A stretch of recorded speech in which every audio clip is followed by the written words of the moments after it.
Donc, bonjour, je m'appelle Akram Khaled. Aujourd'hui, je vais vous présenter la lettre intitulée Le regard éloigné, extrait du supplément au conte philosophique Les voyages de Bougainville qui a été publié en 1796.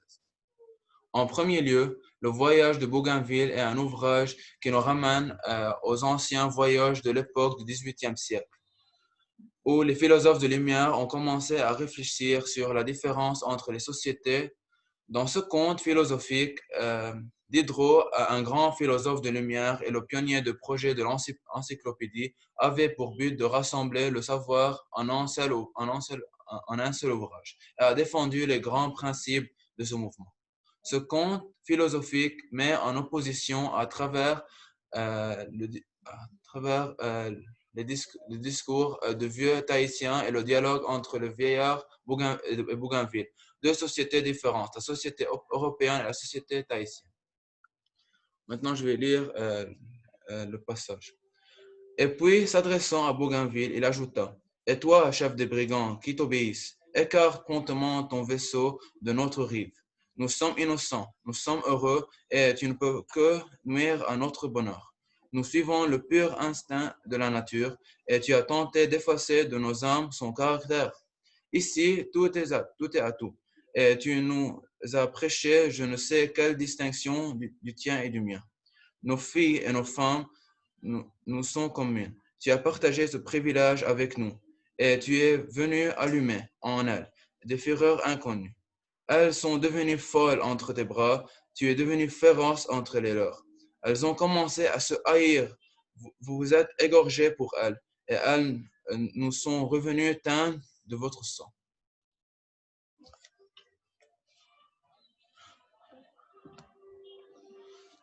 Ok. Dans le premier mouvement, qui s'exprime de la ligne 1 à la ligne 6, représente un discours direct du vieillard à Bougainville.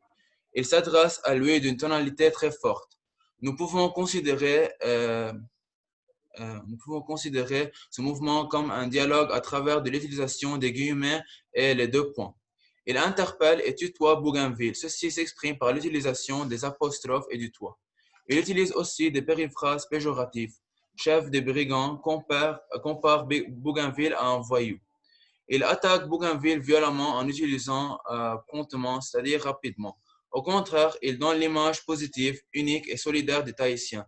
Ceci se révèle par l'utilisation du champ lexical de la pureté et du bonheur, comme innocent, heureux, pur, bonheur, et les déterminants possessifs, notre et nous. Cette lettre montre aussi une opposition entre les qualités positives des Tahitiens et les qualités agressives et sauvages des Européens. Cette première partie est écrite avec des allitérations en R, P, D et T, ce qui montre la fureur du vieillard tahitien. Dans le deuxième mouvement, le vieillard annonce comment sont les Européens d'une première valeur collective fondamentale pour les Tahitiens, en utilisant le présent de la vérité générale.